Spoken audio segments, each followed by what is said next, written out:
नमस्कार, मी अमोल मोरे आणि आपण पाहत आहोत बीज डंका. आजचा आपला विशेष बुलेटिन पैसा पुराण, जिथे आपण फक्त बातम्या सांगत नाही तर त्या समजून घेतो, विश्लेषण करतो आणि त्यामागचं मोठं चित्र स्पष्ट करण्याचा प्रयत्न करतो. आज आपण ज्या विषयावर चर्चा करणार आहोत तो केवळ गुंतवणूकदारांसाठीच नाही तर सामान्य नागरिकांसाठी देखील इतकाच महत्त्वाचा विषय आहे. कारण हा विषय आहे युद्ध, जागतिक अर्थव्यवस्था आणि सोन्याच्या किमतीतील अनपेक्षित घसरण. 2026 मध्ये सुरू असलेल्या इराण युद्धाने जागतिक पातळीवर आर्थिक अस्थिरता निर्माण केली.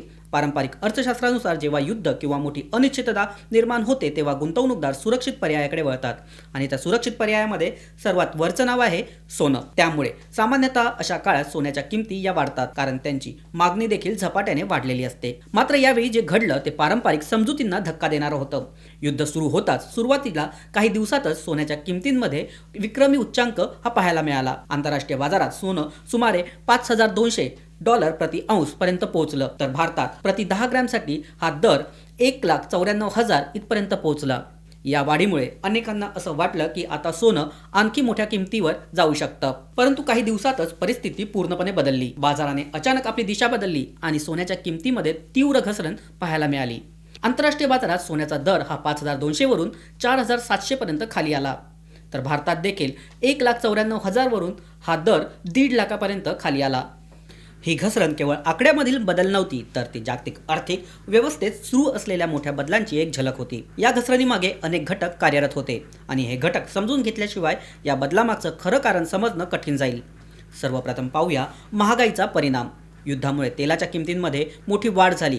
तेल महागलं आणि वाहतूक खर्च देखील वाढला. उत्पादन खर्च देखील यामुळे मोठ्या प्रमाणात वाढला होता. याचा परिणाम असा झाला की वस्तू आणि सेवा यांच्या किमतीमध्ये देखील मोठी वाढ पाहायला मिळाली. सामान्यतः महागाई वाढली की गुंतवणूकदार सोन्याकडे वळतात, कारण सोनं हे महागाई विरुद्ध संरक्षण म्हणून ओळखलं जातं. परंतु यावेळी महागाईने वेगळाच परिणाम घडवला. महागाई वाढल्यानंतर जगातील प्रमुख केंद्रीय बँकांनी ती नियंत्रणात आणण्यासाठी व्याजदर वाढवण्याचा मार्ग स्वीकारला. व्याजदर वाढले की गुंतवणूकदारांसाठी पर्याय बदलतात. बँक ठेवीवर अधिक व्याज मिळू लागते, सरकारी बॉन्ड्स आकर्षक वाटतात आणि निश्चित परतावा देणाऱ्या साधनांकडे गुंतवणूक म्हणून पाहिले जाते. याउलट सोनं ही अशी मालमत्ता आहे की जी कोणताही व्याज किंवा लाभांश हा देत नाही.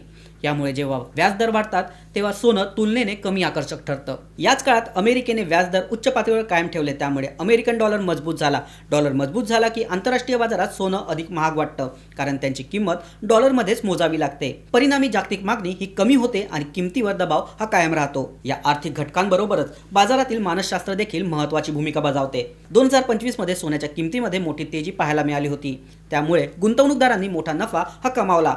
2026 मध्ये जेव्हा सुरुवातीला किमती पुन्हा वाढल्या तेव्हा गुंतवणूकदारांनी नफा काढण्यास सुरुवात केली. या प्रक्रियेला नफा वसुली किंवा प्रॉफिट बुकिंग असं म्हटलं जातं. मोठ्या प्रमाणावर झालेल्या या विक्रीमुळे बाजारात अतिरिक्त दबाव आला आणि किमती आणखी खाली आल्या.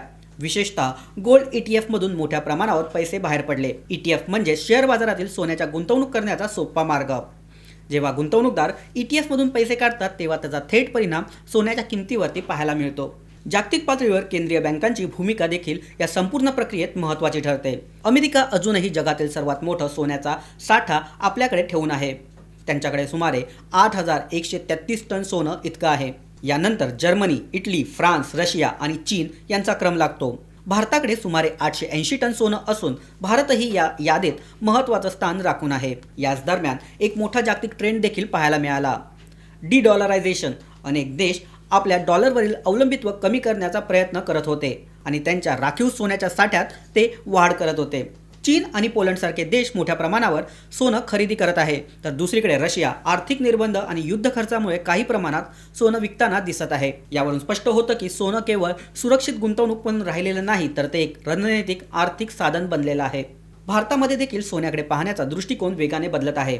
पारंपरिक दागिन्यापुरतं मर्यादित असलेलं सोनं आता गुंतवणुकीचं प्रभावी साधन म्हणून उदयास येत आहे. केअर एजच्या अहवालानुसार भारतीय गुंतवणूकदार मोठ्या प्रमाणात गोल्ड ETF आणि नाण्यांकडे वळत आहे, तर दागिन्यांची मागणी देखील सध्या कमी होत आहे. 2025 मध्ये सोन्याच्या वापरामध्ये गुंतवणुकीचा हिस्सा हा 29% वरून 42% पर्यंत वाढला आहे, जो एक मोठा बदल दर्शवतो. उच्च किमतीमुळे दागिने खरेदी करणं महाग झालं आहे आणि लोक त्यामुळे दिसण्यासाठी नव्हे तर गुंतवणुकीसाठी सोन्याचा वापर हा जास्त करतात. गोल्ड ETF लोकप्रिय होण्यामागे काही ठोस कारणे आहेत. यात भौतिक सोनं साठवण्याची गरज नसते, त्यामुळे चोरी किंवा शुद्धतेची चिंता ही राहत नाही. तसेच शेअर बाजारात सहज खरेदी किंवा विक्री करता येते, यामुळे त्यात लिक्विडिटी ही जास्त असते. या सर्व घडामोडी एक महत्त्वाचा प्रश्न उभा करतात. सोनं अजूनही सुरक्षित आहे का? याचं उत्तर पूर्णपणे हो किंवा नाही असं देता येत नाही. अल्पकालीन कालावधीत महागाई आणि उच्च व्याजदरामुळे सोन्यावर दबाव हा राहू शकतो. मात्र दीर्घकालीन दृष्टिकोनातून पाहिल्यावर सोनं अजूनही एक स्थिर आणि विश्वासार्ह संपत्ती साधन आहे. पुढील काळात सोन्याच्या किमतीची दिशा 3 प्रमुख घटकांवर अवलंबून असेल: युद्धाची तीव्रता, महागाईचा कल आणि केंद्रीय बँकांचे व्याजदर धोरण. जर महागाई कमी झाली आणि व्याजदर खाली आले तर सोनं पुन्हा तेजीचा मार्ग घेऊ शकते. गुंतवणूकदारांसाठी या परिस्थितीत सर्वात महत्त्वाची गोष्ट म्हणजे संयम आणि दीर्घकालीन दृष्टिकोन.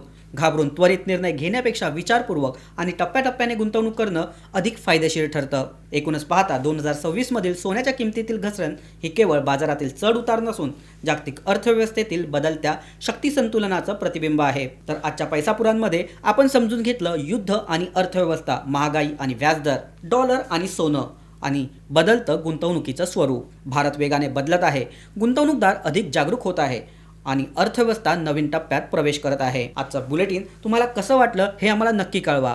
व्हिडिओला लाईक करा, मित्रांसोबत शेअर करा आणि 20 डंका चॅनलला सबस्क्राईब करायला विसरू नका. आणि असे अपडेट आम्ही पुन्हा घेऊन येऊ. तोपर्यंत नमस्कार, धन्यवाद.